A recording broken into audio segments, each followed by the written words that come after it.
자, 그리고 한덕수 권한대행의 출마 선언이 임박했다라는 신호가 감지된다는 얘기도 있습니다. 오늘 그 최측근으로 꼽히는 손영태 총리 비서실장이 사직서를 제출했고 공보실장의 사의 표명도 예상된다는 보도가 있습니다. 한덕수 권한대행의 결단 시기, 이것도 지금 구체적으로 거론이 되고 있는데, 자, 이번에는 김혜람 변호사님 먼저 여쭤볼게요. 나올까요? 나온다면 언제 출마 의사를 밝힐까요? 예, 지금 뭐 벌써 이 손영택 비서실장, 신정인 시민사회비서관 이 두 분이 이제 사표 냈다 그러고 네네. 또 나머지 참모들도 이제 속속 뭐 사의 표시하고 캠프로 들어갈 거라는 이야기가 나오고 있어서 예. 일단 캠프는 차려질 것 같습니다. 어허. 네. 또 뭐 이제 그분들이 이제 보도에 보면 원희룡계 뭐 이렇게 지금 그래서 분류가 되고 있기 때문에 원 전 장관의 측근들과 또 어떤 정부직에 있었던 그 측근들, 참모들로 이제 캠프가 이루어질 것이라고 보이는데. 그러면 언제쯤 출마 선언을 할까요? 이제 뭐 그래서 지금 나오는 이야기가 30일, 뭐 5월 1일설 뭐 이렇게 나오고 있죠. 예. 근데 저는 정말 사퇴하고 정말 출마를 할 수 있을까는 아직도 미지수라고 생각합니다. 좀 더 고민하실 거라고 생각해요. 왜냐하면 우리 당의 후보가 누가 되는지 뭐 아직 결정되지 않았고 지금 결정이 어떤 임명권자가 뭐 며칠 더 숙고한 다음에 이 사람으로 하지 이렇게 되는 게 아니지 않습니까? 예, 예. 우리가 당원 투표를 이제 어제 했고 또 만약에 한 번에 과반수의 후보가 나타나지 않는다면 당원 투표를 또 합니다. 그렇죠. 이 당원 투표라는 거는 일반 여론조사와는 다릅니다.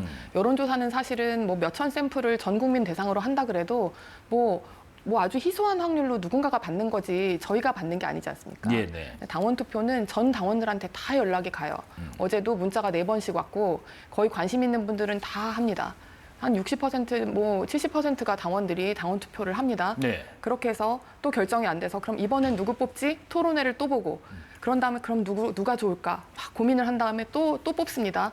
그런 과정을 거쳐서 후보가 된 다음은 지금 우리가 예상하는 누가 후보일지 모르는 상황과는 완전히 다른 상황이 펼쳐집니다. 네네. 그때는 당원들이 내 손으로 뽑은 내 후보예요. 그때 되면.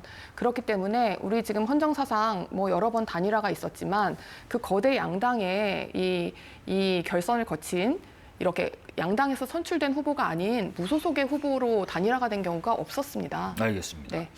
자, 그 민주당에서는 언제 나오느냐 이런 여부보다도 이 지금 나온다 만다 하는 자체에 대해서 의견이 있으시지 않습니까? 네, 맞습니다. 예. 이건 정치의 정도가 아니에요. 예. 국민의힘을 상당히 어렵게 하는 겁니다. 국민의힘에서 기탁금 내고 국민들 검증받는 후보들은 뭐 바보입니까? 아니죠. 그런데 관망하다가 딱 그 성과만 내가 취하겠다라고 하는 거. 우리 시민들이 어떤 광경을 목도했습니까? 윤석열이라는 외부에서 수혈을 해온 주자. 그래서 결과적으로는 국회에서나 시민들에게 검증조차 제대로 받지 않았던 선출직에 한 번도 임하지 않았던 주자가 얼마나 이렇게 아마추어같이 대한민국을 운영했는지 봤던 거예요. 한덕수 대행 장점 많은 분입니다. 네네. 55년 관료였어요. 단 한 번도 그렇지만 선출직에서 훈련받은 경험이 없습니다. 정치 영역에서는 두각을 드러냈던 적도 없습니다. 항상 누군가로부터 이렇게 발탁이 돼서 그 업무에 임했던 분이에요. 만약에 한미교섭이 그렇게 중요하면 그것보다 훨씬 전문성을 많이 가지신 분들 내지는 견줄 만한 분들이 많이 계실 겁니다. 그게 지금 대한민국의 대통령 자격입니까? 그렇지 않죠. 그리고 국민의힘에서는 내란과 관련해서 계엄과 관련해서 사과하면서 내란 혐의의 피해자를 대선 주자로 내세우겠다는 게 그게 국민들을 어떻게 생각하는 겁니까? 알겠습니다. 이거 대단히 부적절합니다. 네. 그런데 한덕수 권한대행의 출마가 가시화되면서 단일화에 대해서 국민의힘 주자들도 목소리를 내고 있습니다. 이른바 반 이재명 빅텐트 합류 제안을 받는 개혁신당 이준석 후보 입장까지 듣고 이어가겠습니다. 경선 초반부터 흔들림 없이 단일화를 주장한 후보로서 제가 즉시 찾아뵙고 신속하고 공정한 단일화를 성사시킬 것입니다. 정당 후보가 됐는데 또 무소속 후보하고 나오면 또 단일화해라. 이 비정상이죠. 그런데 지금 상황이 그렇게라도 하지 않으면 1대1 구도가 안 돼요.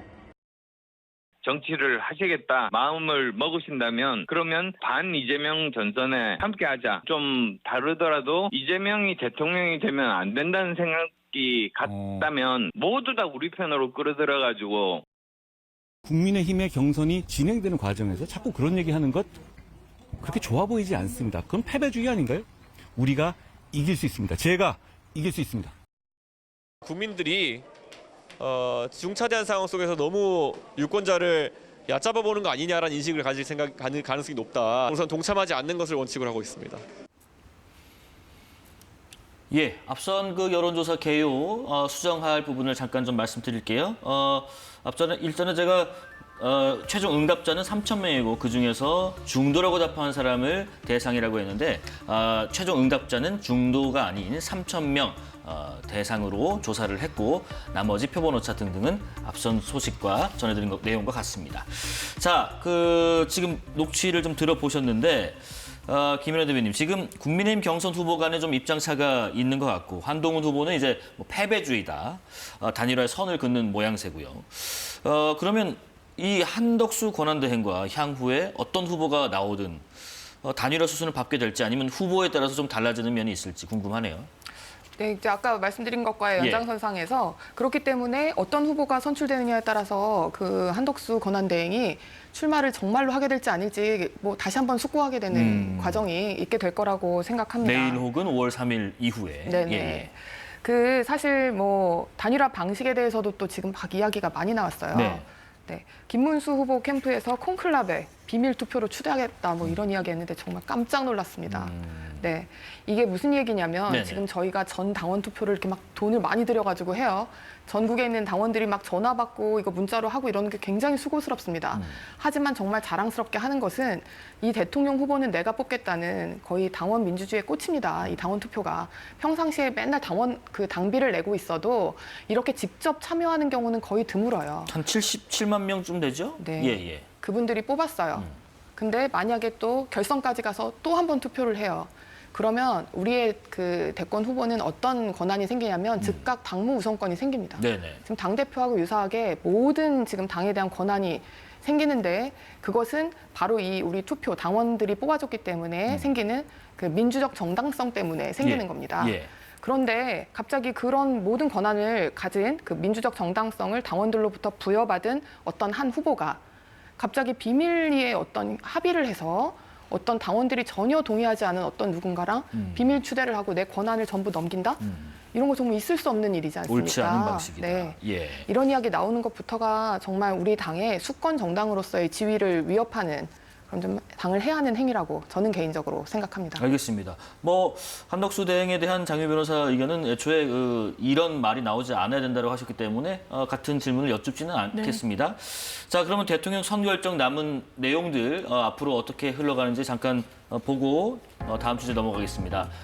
이제 내일 어제죠. 더불어민주당 후보가 확정이 됐고 이제 내일 이후에 5월 3일에 국민의힘 후보가 확정이 됩니다.